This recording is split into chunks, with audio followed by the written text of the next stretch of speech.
Vandeham Shri Guru Shri Yuta Padakamalam Shri Gurun Vaishnavamscha Sri Rupam Sagrajatam Sahagana Raghunathan Vitam Tam Sajivam Sadvaitam Savadutam Parijana Sahitam Krishna Chaitanya Devam Sri Radha Krishna Padan Sahagana Lalita Sri Vishakhanvitamscha Om Ajnanatimirandasya Gyananjanashalakaya Chakshurunmilitam Yena Tasmai Shri Gurave Namaha Sri Chaitanya Manobishtam Sthapitam Yena Bhutale Swayam Rupa Kada Mayam Dadati Swapadantikam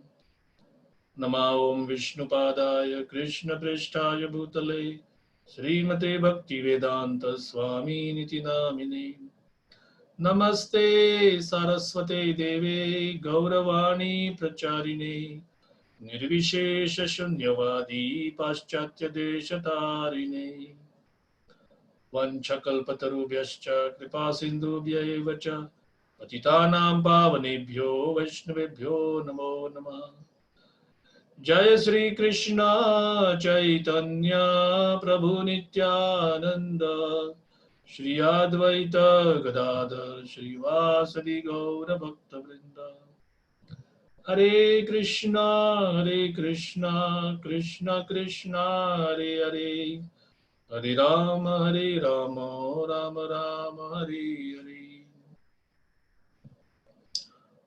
Om Namo Bhagavate Vasudevaya Om Namo Bhagavate Vasudevaya Om Namo Bhagavate Vasudevaya Hare Krishna, greetings to everyone coming for this online Sangha. Hope you are safe, be social distanced and isolated, sheltered in place, or whatever, follow the rules, regulations given by your local authorities. And today we start our discussion on first canto, 9th chapter, text 36. This is the great Mahajan Bhisma Dev speaking. Vyavahita pratana mukham niriksha Swajanavadhad vimukhasya dosha buddhya Kumati maharat Atma Vidya yash Charanarati paramasya tasya mestu Vyavahita pritana mukham niriksha Swajanavadhad vimukhasya dosha buddhya Kumatim aharat Atma Vidya yash Charanarati paramasya tasya me astu. When Arjun was seemingly polluted by ignorance, upon observing the soldiers and commanders before him on the battlefield, the Lord eradicated his ignorance by delivering transcendental knowledge. May his lotus feet always remain the object of my attraction. Srila Prabhupada begins this purport by discussing what exactly was the situation with fighting and wars. For example, there are people who say that if we do something like this, there won't be any wars. But that's not exactly true. Violence can never be eradicated from material life. I know it sounds a bit pessimistic, depressing, but we need to understand things from the Bhagavad's point of view.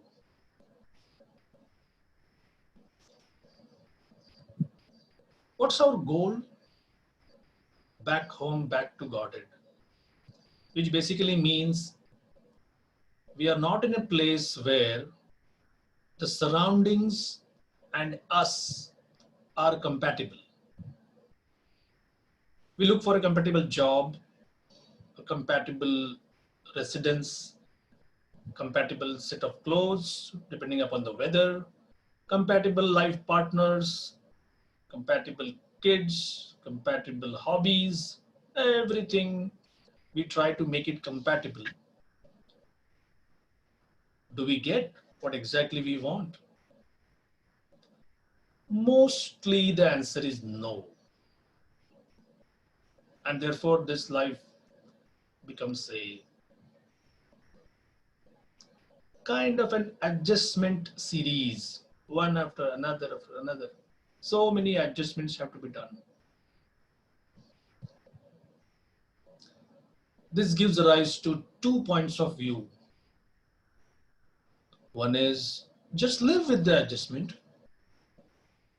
You are miserable. So look at people around you. Hey, if others are miserable, what's the problem? If your flight is 90 minutes late and you hear somebody complaining their flight is 2 hours late, so you feel justified. Okay, okay, I'm not the only one singled out. So materialistic life has this saying called misery loves company.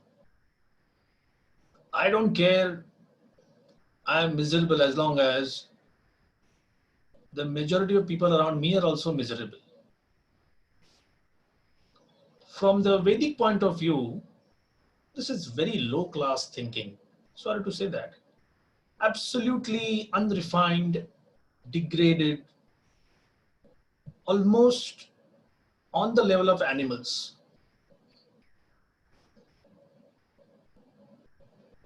When we read Bhaktivedanta purports and we look at things like this is animal life, you're an animal, and we feel, hey, I gave some donation to purchase this book, and I hear Swamiji just catching my neck and slapping me left and right. All right, if this is animal thinking, what exactly do you mean by civilized or human or higher level of intelligence? Isn't adjusting to the situation part of maturity? And here the Bhagavatam says, no, sir. We know that there is a lot of maturity involved in getting adjusted to the situation. But here, in the words of Prahlad Maharaj, you are like a fish out of water. No amount of compromising can get you ever, anytime, what you want. Do you know what you want? Nate vidu swartha gatim hi vishnum. He says mostly people don't even know that their deepest desire to, their deepest hankering is for Vishnu, the atmosphere of the place of Vishnu, the companionship of those who are pure devotees of Vishnu, happiness in the company of Vishnu.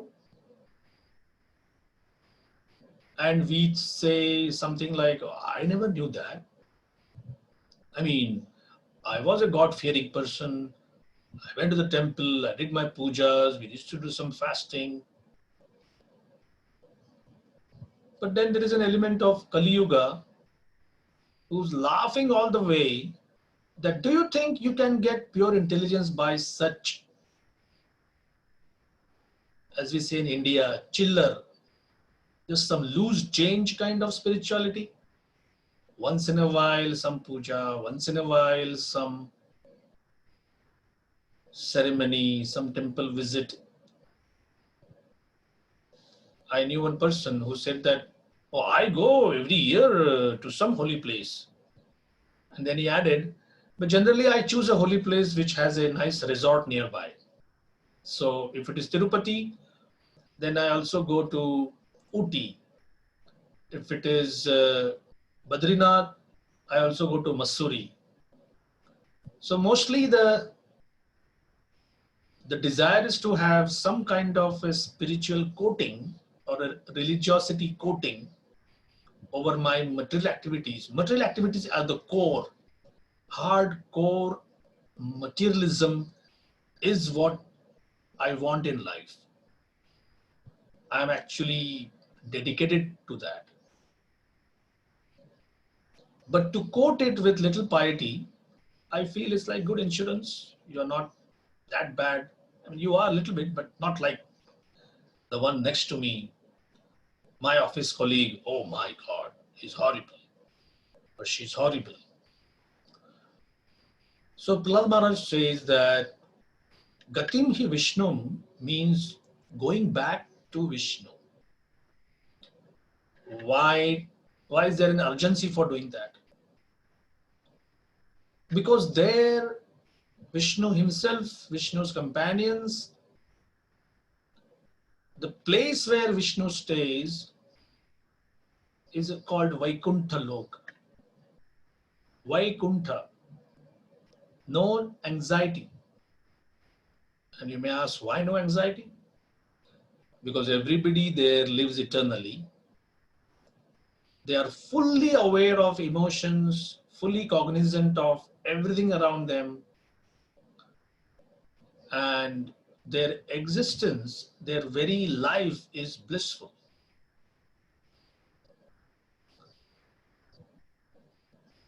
If this COVID-19 virus would have given everybody just 4 or 5 sneezes every day for about 3 days, that would have caused some little bit of inconvenience, but would have said no problem. Because it is threatening, all these three things are there. Our existence is threatened. We are no longer Sat. We are Asat. We can die at any time. Achit. Nobody knows how this virus is so aggressive. Why is it so aggressive? How does it spread? Why is there no vaccine? Is it some kind of conspiracy? Can it be made in a laboratory?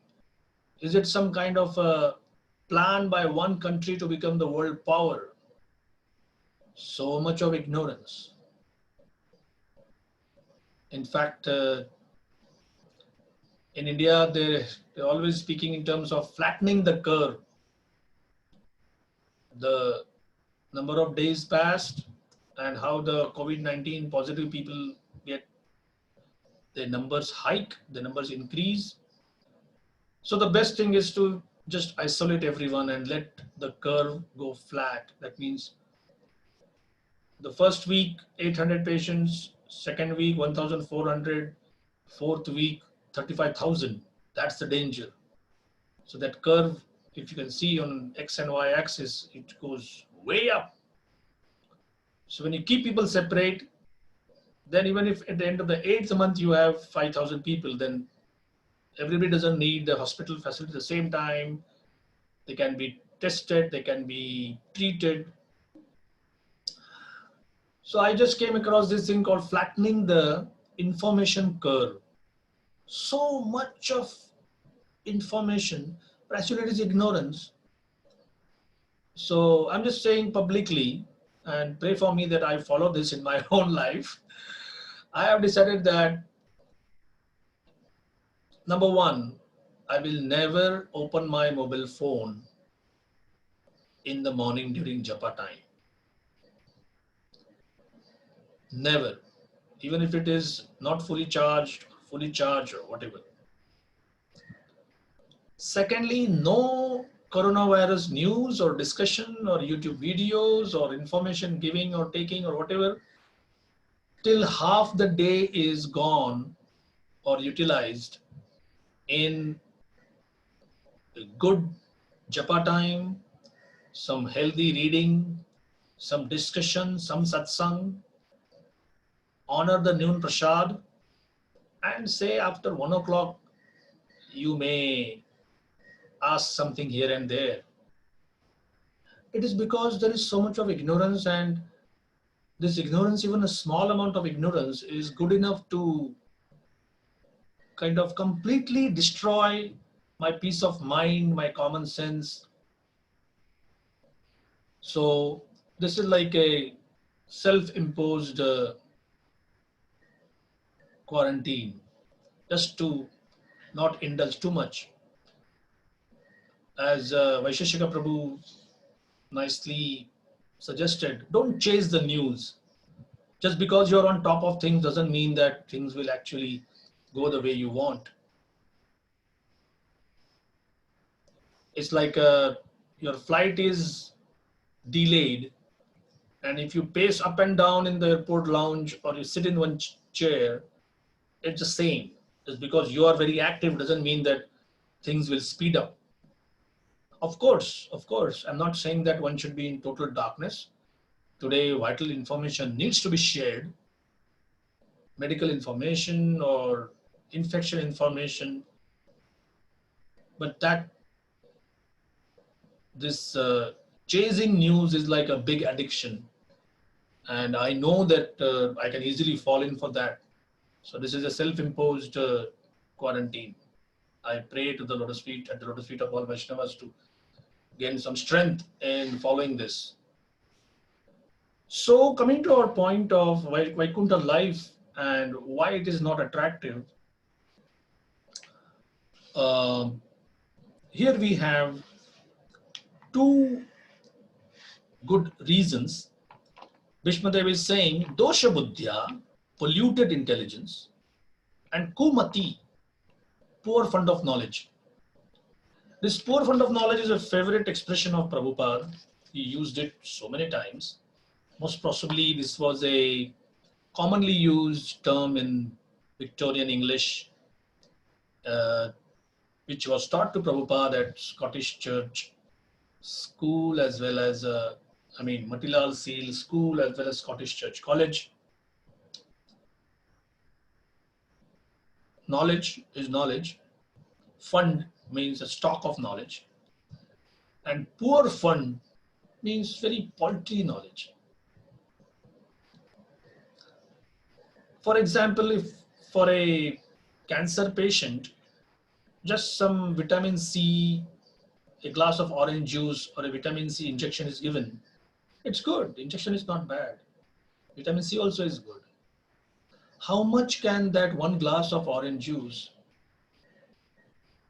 help in cutting down or killing all those cancerous cells and developing new immunity so that the disease doesn't grow? It's practically a losing battle. Similarly, poor fund of religiosity, an occasional visit to the temple, some kind of fasting, not knowing why it is done, whether it is a self-imposed torture or it is for the pleasure of someone. Like frankly speaking, before coming to Prabhupada's movement under his shelter, I never thought that fasting can be done for somebody's pleasure. In fact, the first time when Janmashtami came and they said that we fast till midnight, I said, why? Well, that was the time when Krishna appeared. It's his birthday. So my thought was, if his birthday, why should I starve? Oh, then I read Prabhupada Lilamrita. First time in Vrindavan, Prabhupada is saying, so we show our sincerity to Krishna by using these very special tithis for improving our bhakti. Merely abstaining from food is not the game. The main target is to increase our Shravanam, our Kirtanam, our hearing about the glories of Krishna. And the part of missing out food is Krishna recommending in the Bhagavad Gita, Yagyadana tapakriya pavanani manishinaha. Yagya, sacrifice, tapa, austerity, and dana, charity. Even those who are very developed mentally, those who are almost on the level of high class transcendentalists, they also don't give it up. And then we have Thakur Bhakti Vinod, our great grand spiritual master, saying that Madhavati Tithi Bhakati Janani. He says Madhavati Tithi, which means Ekadashi, Janmashtami, Ram Navami, Radhashtami, Nityanand Trayadashi, Narasimha Chaturdashi, God Purnima. All these connected with the Lord, they are Bhakati Janani. They are the mother of devotion. Oh, so now the equation is clear that merely torturing myself is not fasting. Cursing all the time, just thinking about food, being more conscious of food than that of Krishna is a self-defeating proposal. Like Bhaktisiddhanta Thakur saw one brahmachari just bent over, feeling very weak, sunken eyes, and he said, Prabhu, what's the matter? Any problems? He said, today's Ekadashi, I am not eating grains, I'm fasting totally. He said, what about Harinam Sankirtan? What about going out and distributing magazines? He said, oh, I can't. I'm feeling very famished.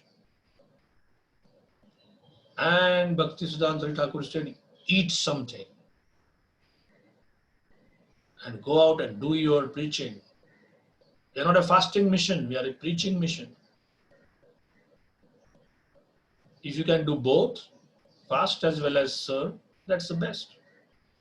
But in the beginning years, it's not that easy. And as stalwarts always say, it's mind over matter. You realize how much we are in the clutches of the mind when we follow these principles of sadhana bhakti. But the goal, the target is always Krishna. So this knowledge, especially without understanding what is the goal of life, always is poor. And that is why Chaitanya Mahaprabhu has come. Ene chiyo shadhi maya nashibar lagi. We talked about vitamin C and cancer. So Bhavarog, the repeated cycle of birth and death, is a rog, is a disease. So for Bhavarog, we need Bhavaushadhi, the proper powerful vaccination or medicine. And what did Mahaprabhu give? Harinama ma mantra lao tumi magi. Please, please ask from me this holy name, this Harinam Mahamantra. Hare Krishna, Krishna Krishna, Hare Hare, Hare Rama, Rama Rama, Hare Hare. First time impression about understanding the holy name is it all? You mean just to move your lips and that's it? You know how old this objection to chanting is? Is as old as Satya Yuga. It's mentioned in the Bhagavatam that people in Satya Yuga, when they would be told that you are doing your Vishnu Dhyan, afterwards people will do big fire sacrifice. After that, they will be doing big temple worship, huge rituals, with lots of paraphernalia, fruits, flowers, incense, grains. And in Kali Yuga, people won't be doing any of these three. They will just sit and chant, or they will dance in ecstasy. And they say, what? Just like that? Yes. It's not like the solution is any less powerful, but the candidates are totally degraded. That's the reason. You and me have no hope for doing any of the first three. We don't have a lifespan for performing dhyan. We don't have ingredients for performing yajna. And we don't have time to go to the temple. Our jobs, our families, our mental problems, our social problems, all the issues, they rob each and every available moment. Therefore, Mahaprabhu's Aushadhi is just Hari Nama Maha Mantra, Lao Tumi Magi. We discussed another important point. What exactly is fighting? I began with this topic that we can never eradicate fighting because violence is born in the soil of competition. So, such a brilliant assessment of what violence is in one of Prabhupada's classes, that give up competition and only then you can give up violence. But here, I want to be one up. I want to see that I am better than my neighbor. I want to be the top of the class. My corporation has to be at the top. My political party has to win. Even in families, we have that kind of rivalry. We cannot give it up. And when you can give up competition, first there is violence of thought, and then violence of words, and then violence of deeds. We think violently, speak violently, and then we act violently. There is no escape from that. But then among the four ashrams and the four varnas, especially among the varnas, Brahmanas have nothing to do with fighting. Vaishyas have nothing to do with fighting. Shudras and lower than them have nothing to do with fighting. It's only the Kshatriyas who would be fighting. And Prabhupada says here, kings and commanders were not so-called presidents or ministers of defense as they are today. They would not stay at home while the poor soldiers or mercenaries were fighting face to face. This may happen in today's democracy, so-called democracy. But when actual monarchy was prevailing, the monarchs were not cowards, elected without any qualification.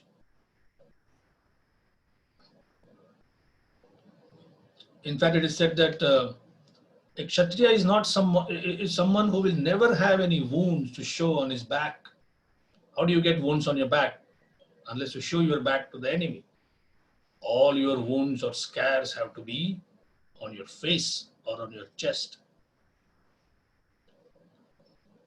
So, wars or battles would be fought far away from civil residential areas. In one lecture, Prabhupada says that a group of soldiers were running away, and after half an hour, another group of soldiers came chasing them, and they asked the farmer, "Did you see anyone go here from here?" And they said, "Yeah, there was a group of soldiers who went this way." So both parties didn't bother the farmers because they're farmers. They have to give tax, or merchants, they have to give their tax. 1/4 of their grains or 1/4 of their money goes to the king. And as Prabhupada says here, that people have to pay their tax, 1/4 of their income, to the ruler, whether he's Arjun or Duryodhan, doesn't matter. Now we come to the last part of our discussion. So Arjuna came before the giant military formation of Duryodhan. It is said that roughly Kaurava's army was almost 2 to 3 times the soldiers of Pandava's army. The Pandavas had very less time in getting an army in place. They tried their best, but that's the only thing they could have.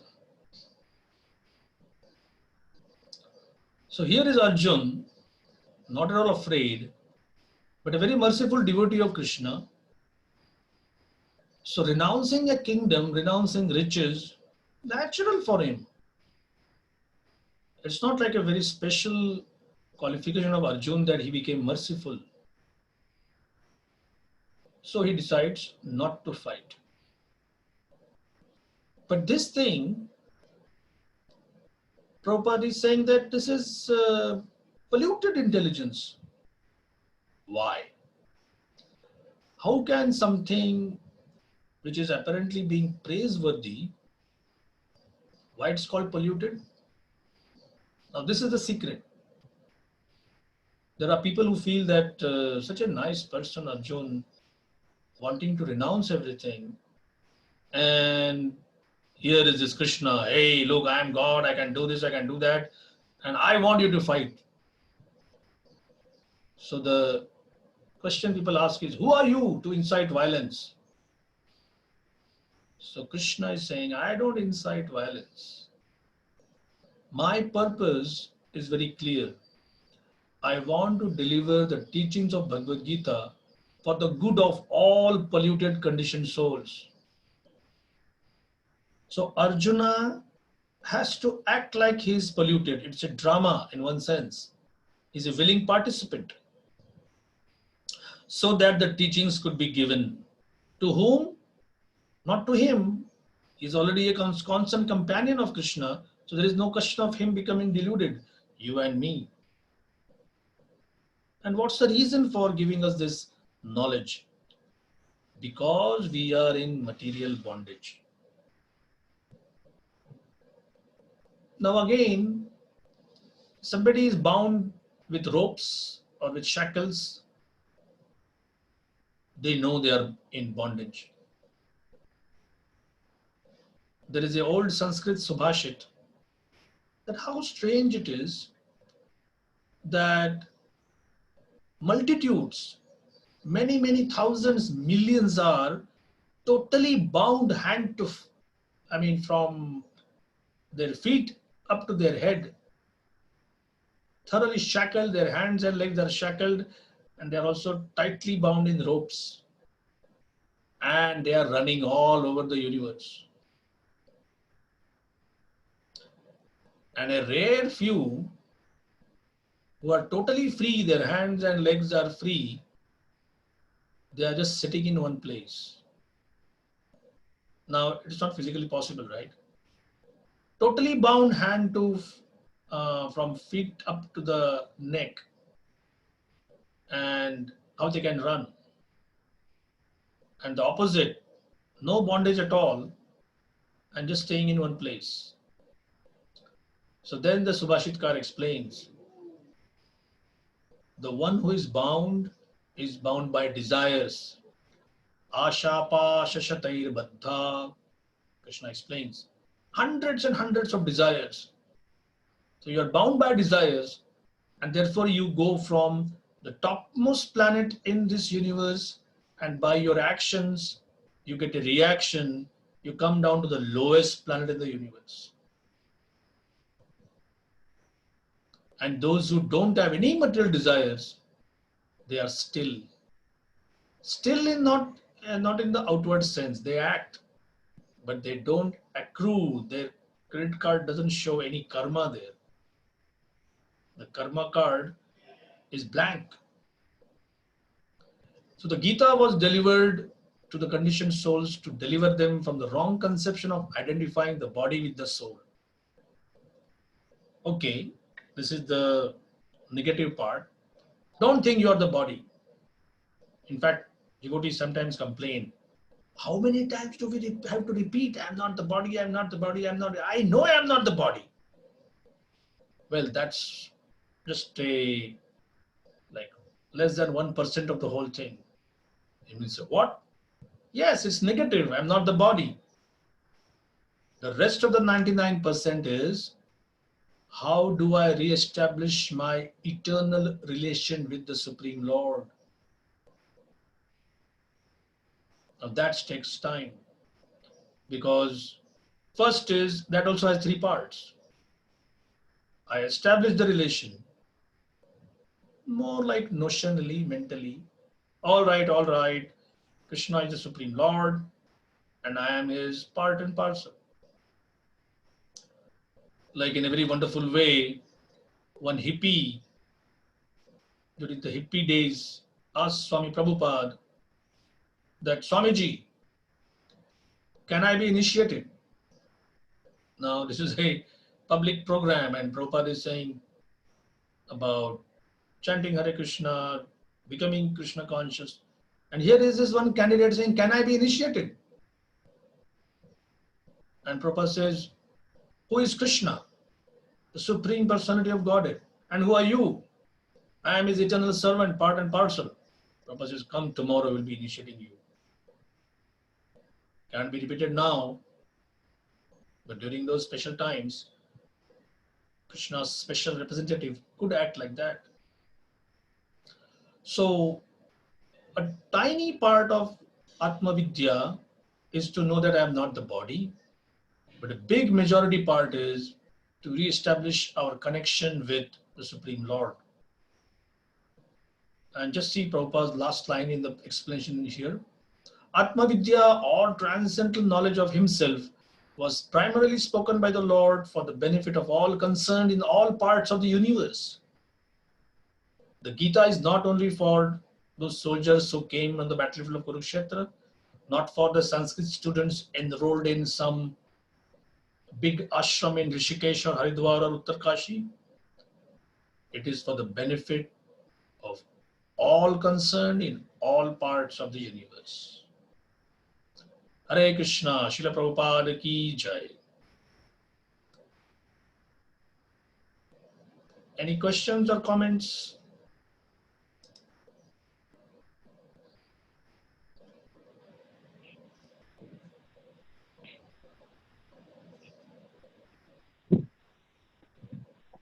Thank you, Prabhuji, for the very nice class. Very inspirational. Mataji, I have shared that immunity booster kada recipe. Yes. I hope you got it. Forward that. Yes, I did get it. And the ingredients are quite simple, so they're available easily. Exactly.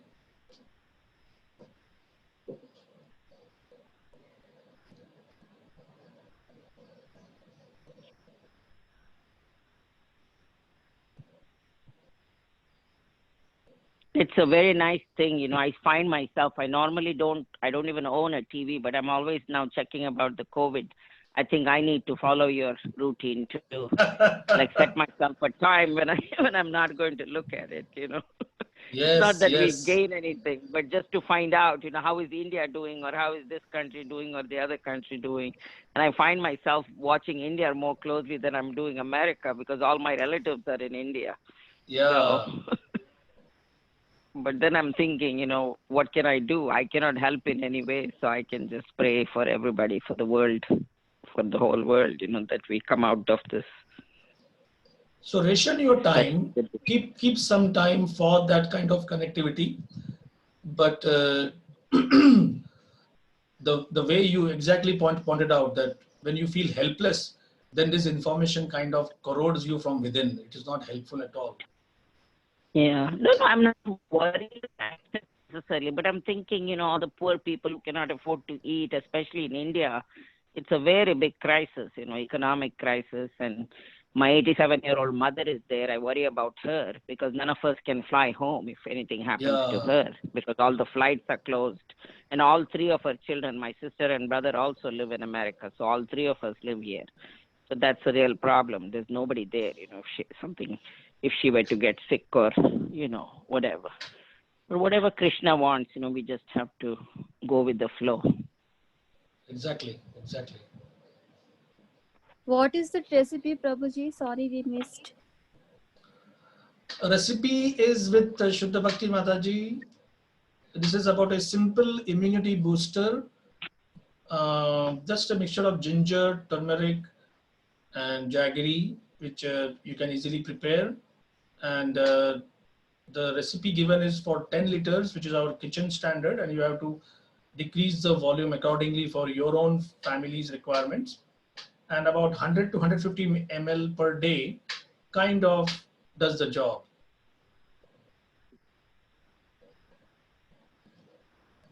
Thank you, Prabhuji. You're welcome. Hare Krishna, Prabhuji. Hare Krishna. Prabhuji, Dandat Pranam. Prabhuji, I had a question. Of what all this is happening. So, I've been practicing for some time, Krishna consciousness, and like, I did not go to news and all. Of course, we also don't have a TV. But now I'm thinking, this 15 years, I was disconnected from the world. So, and I'm now, in between, I might have read some news here and there, but it's like I'm in a shell. I was in a shell. Now I'm coming. Is this like, should we be connected so much? Or should we be disconnected also? Because now I feel I shouldn't have been so ignorant about anything that is happening around. I mean, in my Krishna consciousness, I'm seeing a drastic change. After 15 years, I feel like reading news, or now, certain things are popping up suddenly, because if you go on YouTube, something else will also be there. Then you feel like, linking to that also. And then want to understand. So in between, there was this shakha, we have this RSS thing going on, and they say, watch this movie, something. So, it just keeps, I mean, I was never connected to people also. I mean, other than ISKCON, so closely. So, so I am feeling. Was it a right stand that I took in my? Was I fanatic? How can you explain it? Okay. First of all, tell me what was your topic for your PhD research? It was on earthquakes. Oh my goodness, earthquakes. Now, didn't this materialistic education prepare you for a lot of research, a lot of churning, a lot of number crunching and making reports? And wasn't that your PhD like? Yeah, we had a lot of numbers. We did a lot of graphs and analysis. Correct. Now you got so fed up with that and you discovered Krishna consciousness. So from one end of the pendulum, you rush to the very last point of the other end. That is hell with society. I don't need it. Just me, my husband, kids, and my Radha Vrindavan Chandra and their seva and bas, that's it. So our Rupa Goswami, he gives a formula in his Nectar of Instruction, and he uses the term Niyamagraha. I hope you have heard of this term. Yes. It has two aspects of it: to follow rules and regulations in too much of a ritualistic mode, or to completely ignore rules and regulations. So, to become a YouTube kida, as they say in India, to try to follow each and everything, then it is they say in English, it's a rabbit hole. That means it has no end. It can just go down and down and down and down and down. And that's where Facebook and Instagram and Snapchat and uh, YouTube, they make their money. You listen to one thing, they show you 10 choices. You listen to that, you see that, they give you 10 more choices. They properly monitor what you have seen in the last 2 days, and then they suggest something else. So please understand, they are slowly telling you that you are the enjoyer and we are your servants. And that's the danger. So therefore, in today's pandemic time, being completely cut off, like your civic authorities are telling, please follow these rules and regulations for hygiene, and you may not even know that, but that's not good. You need to be aware. So just like if you know that your flight is 2 hours late, you can either put up a big show of anger and shout at people, or you can plan beforehand. So just like you are a devotee, if you and your whole family is at the airport, you need to know whether this flight is late or whatever, or the terminal is changed or the gate is changed or whatever. But just because McDonald's or Burger King is offering some free things there, like 3 burgers for the price of 2, you will never go and eat there, right? So you need to ration your exposure to this information. That's what I learned from Vaisheshika Prabhu's guideline. That there should be a specific time, only at that time you should be seeing that, and after that you should be doing Harikatha, Kirtan, Japa, whatever. Uh, so can I ask a follow-up, or I will Yeah. ask once everybody has done? Okay. Anybody else has to speak something before Mataji continues her question?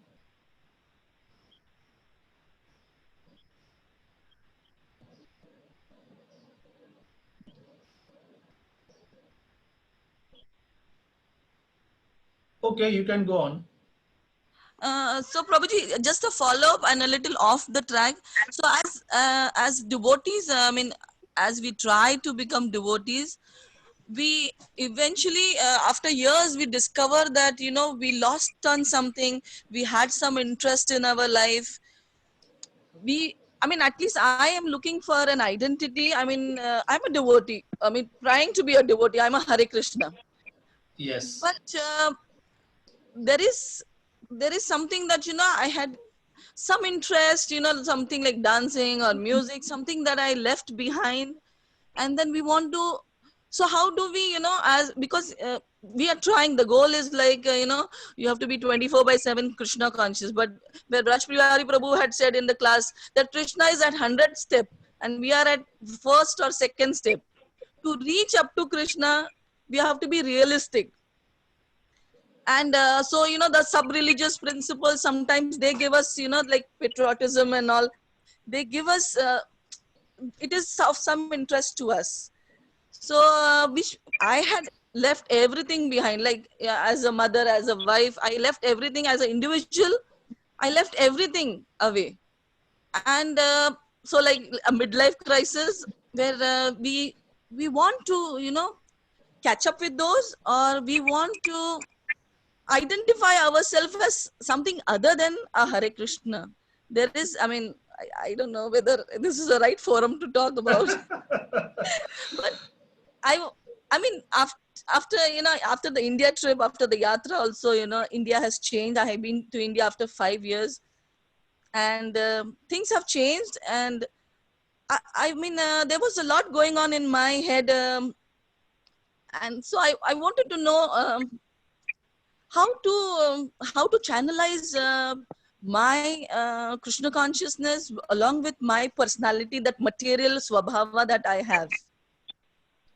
Yes, this is a issue, and especially if your hobbies could be subtle, like music or literature or research or whatever, or they could be gross, like trekking or diving or swimming or mountain climbing or whatever. So I know as a mother, this is a very tough thing, especially in your case. 3 children, you have to make sure that you prepare them for why you brought them in this world. It's your duty towards your spiritual master, towards Prabhupada, towards the movement, towards Lord Krishna, who is the real proprietor of these children. So obviously, this sacrifice will never go in vain. It's not like Krishna will neglect it, or even our acharyas will say that, hell with your hobbies and hell with your this and hell with your that. But at the same time, if the hobbies are something related to just my country or my community or my nation, or that could be, I'm not saying it is now, but it could again bring this bondage of bodily concept of life. So when you say, I would like to serve humanity without any consideration of caste, creed, or gender. As Mahaprabhu said, Jare dekha tare kaha. We cannot preach to animals like Mahaprabhu did. As you said, like Krishna is very far away, but we can do our bit. And in this way, you gave up everything 15 years ago.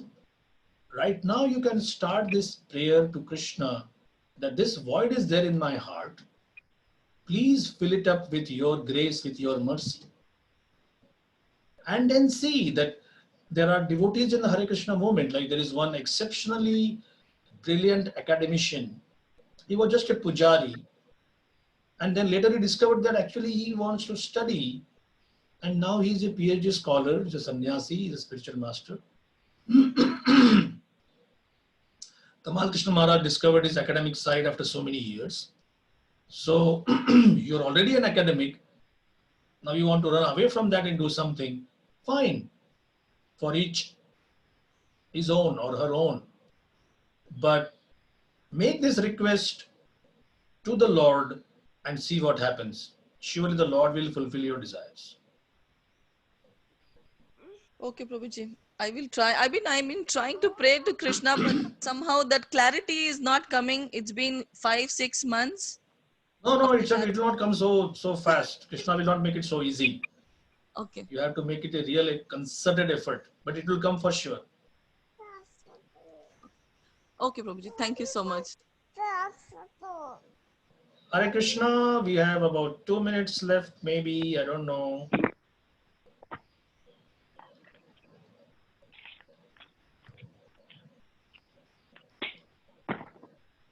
Should we sign off?